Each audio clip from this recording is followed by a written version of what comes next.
Assalamualaikum warahmatullahi wabarakatuh.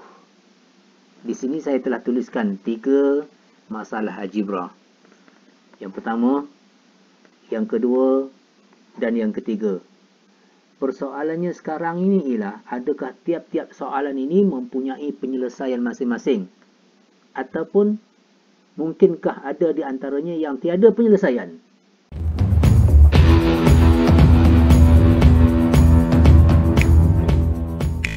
Mari kita lihat soalan yang pertama ini. Okey, di sebelah kanan dan kiri. Okey, dinyatakan dan di tengah sini kita ada tanda persamaan, tanda sama dengan. Okey. Di sebelah kiri persamaan, yang ini sebelah kiri dan yang ini ada sebelah kanan. Nyatakan bahawa sebelah kiri kita ada 2 kurungan X tolak 1. Kurungan bermaksud darab ya. 2 darab dengan X tolak 1 tolak 1 adalah sama dengan 5X tolak, okay, dalam kurungan 3X tolak 2. So lazimnya bila kita temui soalan seperti ini, apa yang perlu kita buat dahulu ialah kita buka semua kurungan. Mari kita buat itu dulu ya. So 2X tolak 2 tolak 1 sama dengan, kita ada 5X tolak 3X, ada tambah 2 di situ. Kemudian kita perhatikan mana-mana yang boleh kita gabung. Kalau ianya serupa, macam negatif 2 dengan negatif 1 tu boleh gabung. 5X dengan 3X juga boleh digabungkan sebab ianya adalah sebutan serupa ya. So kita ada sini 2X tolak 3 sama dengan 5X tolak 3X, 2X tambah 2. Okey, selepas kita permudahkan tu, kita dapat 2X tolak 3 sama dengan 2X tambah 2.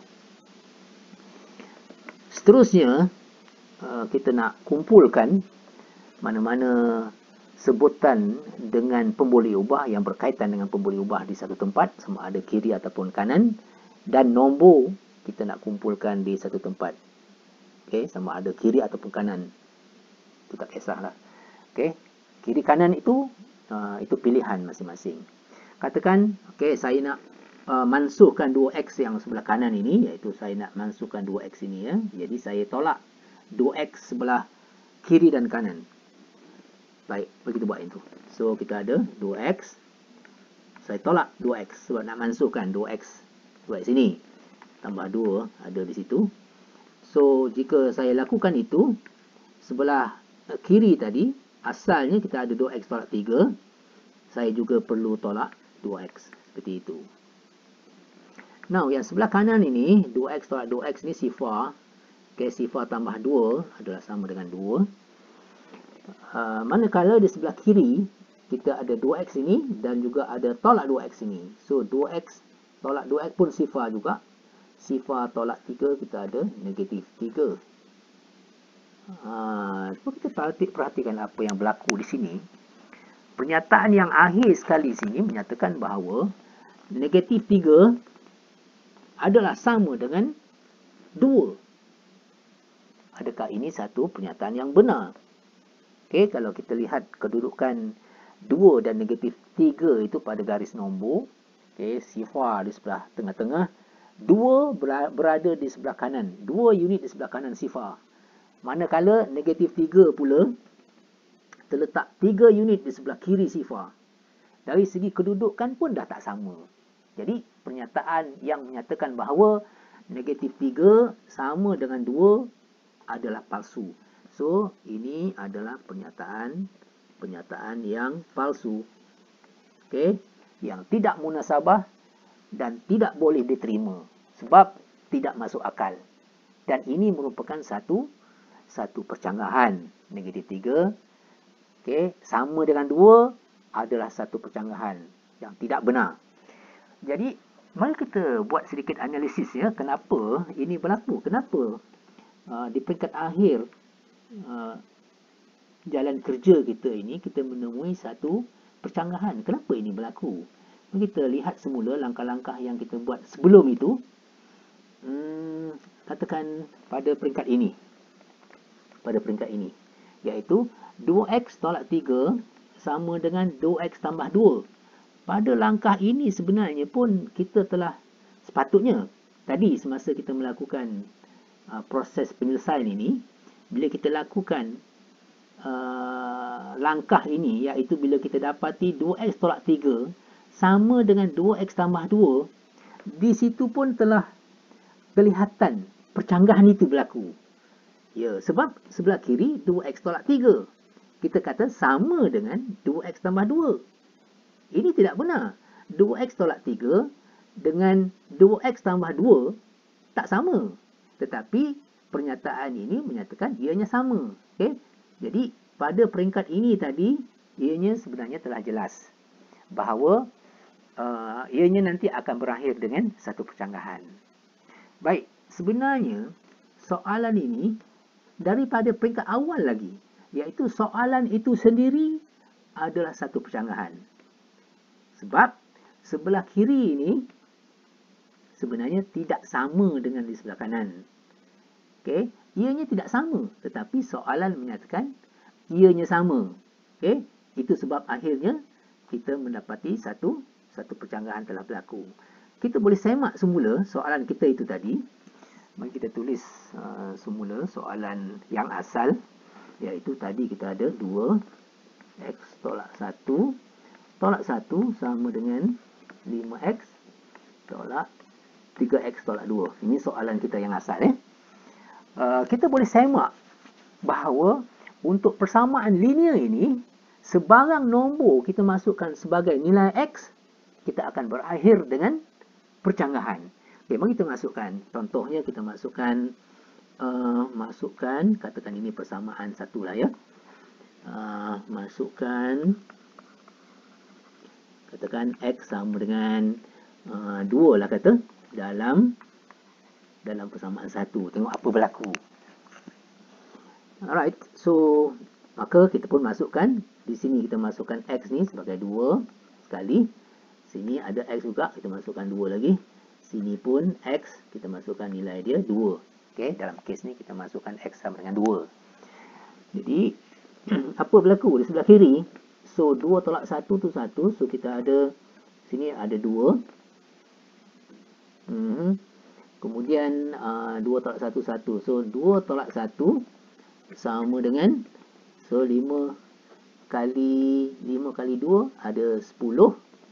Okey, kita ada 10. Kemudian tolak 3 kali 2 6. 6 tolak 2 ada 4. So kita dapat 2 tolak 1 1 dan 10 tolak 4 sama dengan 6. Okey, ini pun percanggahan juga, percanggahan telah berlaku juga. Jadi kalau kita masukkan nombor-nombor yang lain juga, okey, nombor-nombor yang lain juga, kita akan menemui percanggahan juga.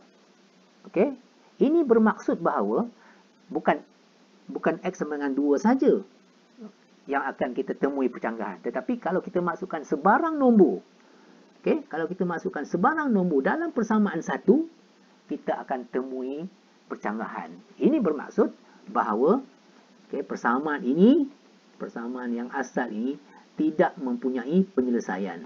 Ini contoh yang kedua, di mana kali ini kita mempunyai satu persamaan serentak, yang terdiri daripada dua persamaan yang melibatkan x dan y. Kita labelkan ini sebagai persamaan satu, ini sebagai persamaan yang kedua. Kita cuba mencari nilai x dan y. Dari segi pekali bagi x, untuk persamaan satu, pekalinya ialah 1, manakala pada persamaan yang kedua, pekali bagi x ialah 2. Tak sama. Manakala untuk y, pekali bagi y dalam persamaan yang pertama ialah negatif 3, dan pekali bagi y dalam persamaan yang kedua ialah negatif 6, pun tak sama juga. So, apa yang perlu kita buat di sini kalau kita nak lakukan selesaikan persamaan serentak ini dengan menggunakan kaedah pemansuhan, kita boleh lakukan dengan persamaan yang pertama ini kita darab dengan 2. Okey, mari kita lihat apa berlaku. Baik, so kalau kita darabkan dengan 2, kita akan dapat 2 kali X dapat 2X. 2 kali negatif 3Y dapat negatif 6Y. Sama dengan 2 kali dengan 2, kita dapat 4. Okey, namakan persamaan ini sebagai persamaan yang ketiga. Jadi, perkali bagi X untuk persamaan yang kedua ialah 2. Dan perkali bagi X dalam persamaan yang ketiga ialah 2. Dah sama, maka kita boleh masukkan dengan cara penolakan. Mari kita tolakkan persamaan 2 tolak persamaan 3. 2X tolak 2X habis sifar.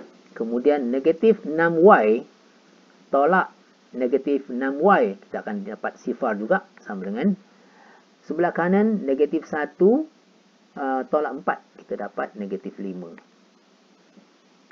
Okey, kita perhatikan apa yang telah terhasil. Selepas kita lakukan penolakan itu, kita dapat sebelah kiri sifar dan sebelah kanan negatif 5. Sekali lagi dalam kes ini, kita mendapati bahawa kenyataan ini adalah satu kenyataan yang palsu. Tidak benar. Okey? Dan ianya satu percanggahan. Baik. Kenapa ini berlaku ya? Yang berlakunya percanggahan ini, apakah punca dan sebabnya? Mungkin kita boleh teliti semula daripada persamaan asal yang diberikan kepada kita tadi. Okey, iaitu persamaan ini. X tolak 3Y sama dengan 2. 2X tolak 6Y sama dengan negatif 1. Okey, kalau kita fakturkan, okey, kita lihat semula persamaan yang kedua ni ya, iaitu persamaan yang kedua. Mungkin kita boleh tulis semula persamaan itu sekali lagi di bahagian bawah sini untuk menjelaskan kenapa berlakunya percanggahan itu tadi. Alright, persamaan yang pertama ialah X tolak 3Y sama dengan 2. Dan persamaan yang kedua kita ada 2X tolak 6Y. 2X tolak 6Y sama dengan negatif 1. Ini persamaan 1, ini persamaan 2. Ya. Jadi, kalau kita fakturkan, okey, fakturkan 2, fakturkan 2, okey, daripada persamaan 2, apa kita akan dapat? So, kita keluarkan 2. So, yang ini akan dapat sini ya. Kita keluarkan 2. Kita ada X tolak 3Y sama dengan negatif 1. Keluarkan. Keluarkan 2. Ataupun fakturkan 2 maksudnya. Kita akan ada dalam kurungan X tolak 3Y sama dengan negatif 1. Mari kita bagikan persamaan ini dengan 2 kiri dan kanan. Okey, sebelah kiri kita bahagi 2. Sebelah kanan pun kita bahagi 2. Maka, apa yang terhasil ialah kita akan dapati ada X tolak 3Y sama dengan negatif 1/2. Okey, mari kita panggil ini sebagai persamaan nombor 4 lah pula. Ya? Baik, sekarang ini mari kita bandingkan persamaan 1 dan persamaan 4. Okey, mungkin kita boleh tulis di sebelah sini persamaan 1. Tulis semula persamaan 1 tadi, yang atas dulu, yang ini. Okey, X tolak 3Y sama dengan 2, persamaan 1. Okey, yang ini pula persamaan 4, saya tulis sekali lagi. X tolak 3Y sama dengan negatif 1/2. Ini persamaan yang keempat tadi. Okey, yang bawah sini ya. Baik, mari kita perhatikan dan tengok secara lebih terperinci dua persamaan ini. Yang pertama yang kita dapat perhatikan di sini ialah sebelah kiri. Kedua-dua persamaan ini adalah sama, iaitu sebelah kiri bagi persamaan 1 ialah X tolak 3Y. Okey, untuk persamaan yang keempat, sebelah kiri persamaan itu juga adalah X tolak 3Y. Di sini kita menyatakan X tolak 3Y sama dengan 2 daripada persamaan yang pertama. Daripada persamaan yang keempat pula, kita kata X tolak 3Y kali ini sama dengan negatif 2. Jadi sebenarnya mana satu yang benar ni? Kejap. Kita kata X tolak 3Y sama dengan 2. Satu lagi, X tolak 3Y sama dengan negatif setengah pula. Sebenarnya, yang mana satu ni? Jadi soalan ini pun nampaknya macam tak konsisten. Kejap 2 sebelah kanan tu. Kejap negatif 1/2. Jadi soalan ini kita panggil soalan yang tidak konsisten. Dan itulah puncanya persamaan serentak ini tidak mempunyai penyelesaian. Kalau kita lukiskan dari segi dia punya geometri dia, roughly ataupun secara kasarnya, sebenarnya kedua-dua persamaan ini adalah persamaan garis lurus, okey, dengan mempunyai dia punya slope ataupun dia punya keturunan yang sama. Okey, satu macam tu mungkin dan satu lagi macam tu. Okey, dua persamaan yang selari, yang tak akan bersilang sampai bila-bila. Maka tak adalah penyelesaian, sebab penyelesaian bagi dua persamaan serentak ialah titik persilangan bagi kedua-dua garis itu.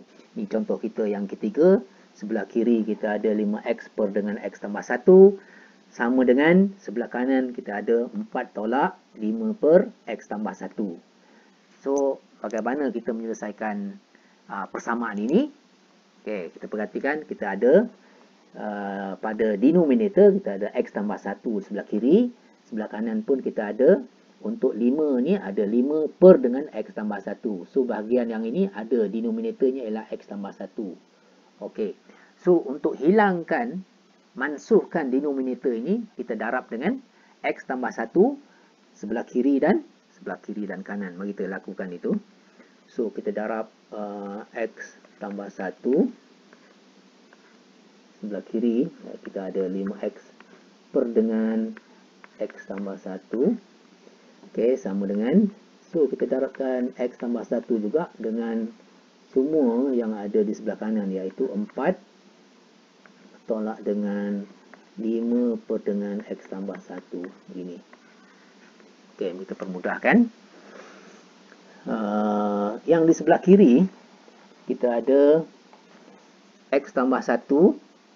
Okey, yang ini x tambah 1 dengan x tambah 1 ini, numerator dengan denominator ini kita boleh mansuhkan. So, kita ada sebelah kiri tinggal hanya 5x saja. Sebelah kanan, so yang ini x tambah 1 kena darab dengan 4 dulu. So, kita ada 4 darab dengan x tambah 1 tolak.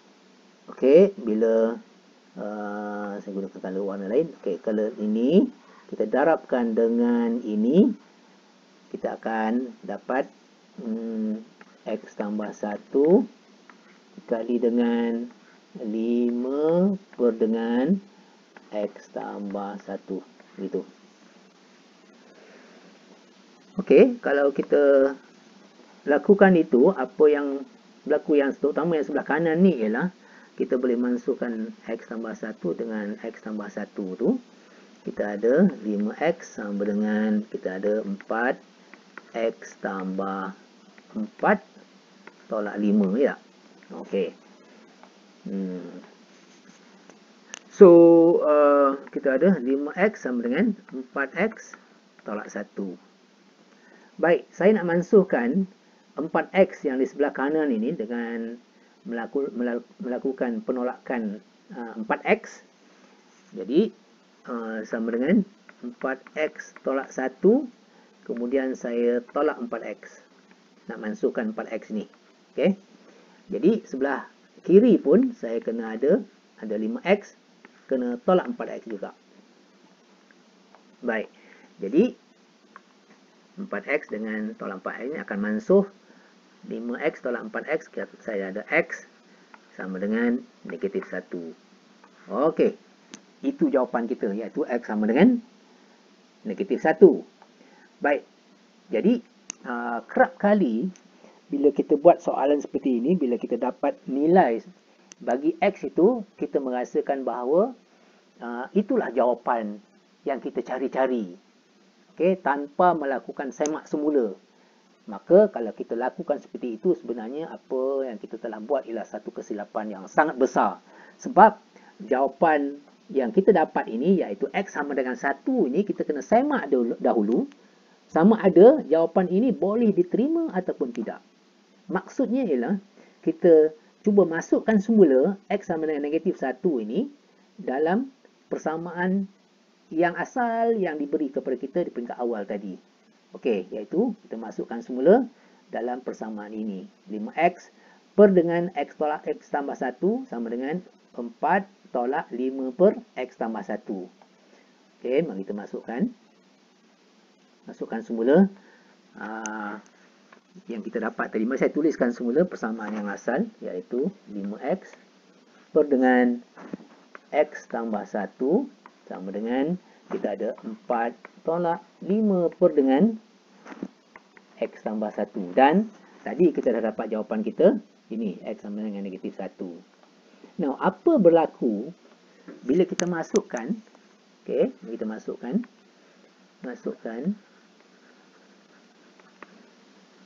Katakan ini persamaan A lah ya. Okey, masukkan X sama dengan negatif 1, iaitu nilai yang kita perolehi daripada jalan kerja kita tadi. Ini X sama negatif 1 ini. Okey, kita nak masukkan dalam persamaan A ni. Tengok apa berlaku. Okey, kita masukkan. So, kita ada 5 kali dengan negatif 1 per dengan negatif 1 tambah 1 sama dengan 4 tolak dengan 5 per dengan negatif 1 tambah 1. Okey, mari kita permudahkan semua nombor yang kita ada ni. So, sini ada negatif 5 per dengan, okey, ni ada negatif 1 tambah 1, ada sifar, sama dengan 4 tolak 5. Sini sekali lagi kita dapat sifar di bawah sini. Baik, di sini saya kena berhenti sebentar dan perhatikan apa yang saya ada setakat ini. Perhatikan di sebelah kiri dan di sebelah kanan, saya telah melakukan satu apa kita panggil perkara yang terlarang, iaitu membahagi sesuatu nombor dengan sifar. Okey, ianya tidak tertakrif. Maka di sini tidak tertakrif. Ini bermakna jawapan yang kita perolehi tadi, okay, iaitu negatif 1 itu, tidak boleh diterima sebagai jawapan. Okey, oleh sebab itu, X sama dengan negatif 1 adalah bukan jawapan. Jadi, apakah jawapan bagi soalan kita yang asal ini? Apakah jawapannya?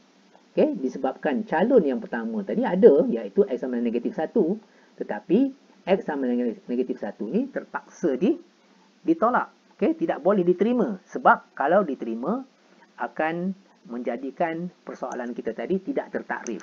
Jadi, X sama dengan negatif 1, kita terpaksa tolak daripada menjadikan ia sebagai satu jawapan. Jadi, untuk soalan kita yang asal itu, dia punya jawapannya ialah tidak wujud ataupun tiada penyelesaian.